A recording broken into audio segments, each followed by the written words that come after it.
कालू मैं आज अपनी माँ वाली जंगल जाऊंगी क्योंकि आज मैं अपनी माँ को बहुत याद कर जब से तुम्हारी शादी हुई है तब से तो माँ के घर बहुत ज़्यादा जाने लगी है। क्या बात है तुम्हें माँ की याद ज़्यादा आती है? मेरी माँ मेरी जंगल में रहने के तरीके जो बताती हैं। पूरे 19 साल के हूँ मैं, भला 19 साल की लड़की क्या घर संभाल सकती है? मैं 20 साल का मन के बिना घर संभाल रही हूँ, तुम भी संभालना सीख जाओ। नहीं नहीं कालू मैं अपनी माँ से कोई उपाय लूँगी। ऐसा कहते हुए गोरी कभी अपने घर से निकल जाती हैं। जाते जाते अपनी माँ वाली जंगल पहुँच जाती हैं। माँ मैं तुम्हें बहुत याद कर रही थी गोरी बेटी, तू अगर मुझे ऐसे ही याद करती रही तो तुम्हारा घर में तुमको मन नहीं लगेगा। किसने बोला था उसने काम में कालू से मुझे शादी करने के लिए? तुम्हें बहुत शौक चढ़ी थी ना? 20-25 साल की हो जाती तब करती ना शादी। मेरे हड्डियों में इतना कहाँ से दम है जो मैं कब मर जाऊं। मैं तुम्हारा फर्ज अदा कर लिया माँ, अपना सोने का हार दे दो ना मुझे, वह तो मैं अपनी बहू की दूंगी। जब करने लगोगे तो बहुत से कहना किस्मत भी कर देंगे। तुम्हें क्या उपाय है जो मैं जोशना चाहिए मैं दे देता हूँ, इसे अपनी नज़र हटा लो। जंगल के पक्षी मेरे हाथ नहीं लगते हैं, बालोतना चाहती हूँ लेकिन इनको समझ आ जाती है मेरी बात, फिर मैं उनसे बदला लेना चाहती हूँ। कभी मेरी बात नहीं मानते, इतनी सी बात मैं अभी देता हूँ तुम्हें उपाय, इसी उपाय से तुम्हारा काम बन जाएगा। सच में मन मेरा काम बन जाएगा। मेरे घर के बाहर कुछ चूहे हैं, ले जाओ और जो जंगल के पक्षियों तुम्हारी बात नहीं मानते हैं उनके घरों में छोड़ दो। फिर देखना तुमसे कैसे माफ़ी मांगेगा। सोने की अच्छी नहीं चाहिए लेकिन ऐसी उपाय जरूर चाहिए। गोरी कभी घर से बाहर निकलती है, घर के बाहर एक बड़ा चूहा बैठा था। सुंदर मेरे सुंदर चूहे चलो चलो इस पिंजरे में आ जाओ, मैं यहाँ पर दे दूँ दीदी जहाँ पर अनाजी अनाज होगा। क्या मुझे सच में ऐसी जगह ले जाओगी? मैं सभी को काट खाऊंगी, मेरे साथ चलो। तो उसे बड़े वाले चूहे को पिंजरे में कैद कर लेते हैं। वह फिर थोड़ा सा और आगे जाते हैं, जिसको एक और चूहा मिल जाता है उसे भी कैद कर लेता है। इसी तरह गोरी कभी 4 चूहे को कैद कर कर अनाज की लालच में ले जाते हैं, वहां से चले जाते हैं। मेरी माँ ने मुझे ऐसी उपाय बताए हैं, जंगल के सभी पक्षी जीते हुए ना मिले तो बताना, मेरा नाम भी गोरी नहीं है। गोरी तू क्या करने वाली है? ख्याल करना इससे मुझे ना पिटवाना, तुम खुद ही पीटना। तुम पीटने से ना डरते तो आज से तुम्हारा ही जंगल में राज होता, लेकिन तुम तो कालू अब जाकर तुम मेरा कमाल देखो। मैं जहाँ भी जाती हूँ देखना क्या क्या करती हूँ। वह चौहान का पिंजरा लेकर घर से बाहर निकलता है, एक चूहे को बहुत ज्यादा सिखाती है। मेरे सुंदर सुबह ये देखो सामने वाला सीढ़ियाँ का घर है, इसमें चिड़िया का घर पूरा काट कर खाना है। नहीं अनाज नहीं घर, ठीक है मैं इसका ऐसा ही करूँगा। चूहा चिड़िया के घर के अंदर घुस जाता है। रानू चिड़िया अपनी बेटी के साथ घर में सोई हुई थी, चूहा अनवरी के पीछे जाकर छुप जाता है। गोरी कभी और चूहे को मिट्ठू तोता देखकर घर के सामने छोड़ देती है। ये वादा कर मोटी चौथ वाले का है, जब मिथुन बारिश आए तो मिठो तोते की छत पर आ जाए फिर, और चूहे को कबूतर के घर छोड़ती है। ये वाला घर गांधी आँखों वाली कबूतर का, और हाँ इसमें घुस जाओ और यहाँ पर जो भी है सभी को काट देना। ओके बॉस, यहाँ का मैं कुछ नहीं छोड़ूंगा। गुड़िया अपने घर में चूहा देख लेता है, मामा हमारे घर में चूहा है, न ही उसका अनाज बात हुआ था, न ही उसकी अनवरी। इसने बहुत सारी चीज उतार ली है। ये चूहा को जल्दी भागो, मेरा घर भी काट डालेगा, एक दिन हमारा पंख भी काट डालेगा। मिट्ठू तोता अपने घर में सोया हुआ था, लेकिन चूहा उसके पंखों को पंखों रहा था। बिट्टू तोता, चूहा घर में आ गया है, मेरे पास तो चूहे मार दबा नहीं है। गुड़िया बेटी घर से बाहर निकलो, घर में जंगल के सभी पक्षी घर से बाहर निकलते हैं और वह सभी एक जगह पर जमा हो जाते हैं। मिट्ठू भैया, मेरे घर में चूहा आ गया, चिड़िया मेरा पंख देखो, चूहे ने काटा है मेरे घर के भी सभी कपड़े ने चूहा काट दिया। चिड़िया मेरा पंख देखो, मेरे पंख में सुराख हो गया है, मगर ऐसा क्यों हो रहा है? चूहा क्यों आ रहा है? जरूर यह किसी की चाल होगी। कबूतर भैया, हमें कुछ करना होगा, शहर जाना होगा और चूहे मार दवा लानी होगी। मीनू मौसी है, शायद वह हमें इस मसले की कोई उपाय बता दो। परेशानी के हालात में वह सभी पक्षी उड़ते हैं और मिनट होते के घर जाते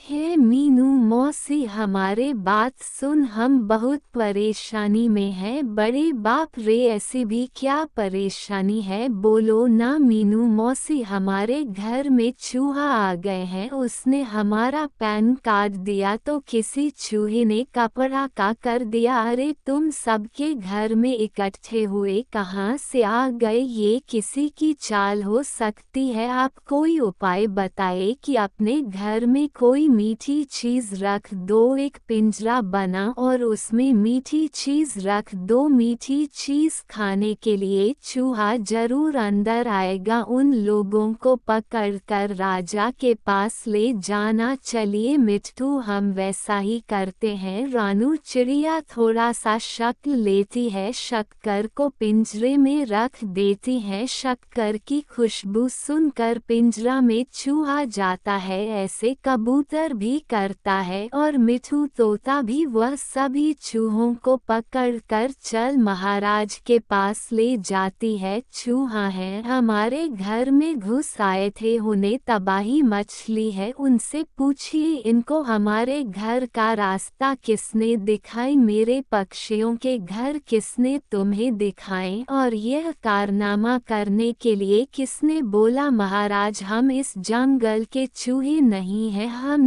पहाड़ों वाली जंगल से आए हैं। हमारे इस काम के लिए जंगल के कभी गोरी कभी नहीं कहा था। अपने चिल्मार अपने कुछ सिपाहियों को भेजकर बोली, कवि को दोनों को पकड़ लेता। कालू, मेरे को ये सिपाही क्यों ले जा रहे हैं? मैंने तो ऐसा वैसा कोई काम नहीं किया, उसे बच्चों ने तुम्हें बता दिया होगा। चल महाराज को जो और अपनी सजा खुद काटो। गोरी कभी को चल महाराज के पास ले जा सकती है। बताओ बताओ गोरी, तुमने ऐसा क्यों किया? इस घर कर के वजह से मेरा पंख नहीं रहा, चिड़िया का घर नहीं रहा, कपड़ा नहीं रहा, कबूतर के बच्चे के कपड़े नहीं रहा। चल महाराज, मुझे माफ कर दीजिए, आइंदा मैं ऐसा नहीं करूंगी, मुझे माफ कर दीजिए। मगर चल महाराज गौरी कवि को बंद कर देती है। इस तरह गौरी कवि को अपनी उसकी सजा मिलती है। जब हम आपको कैसी लगी, अच्छी लगी हो तो चैनल को सब्सक्राइब करें।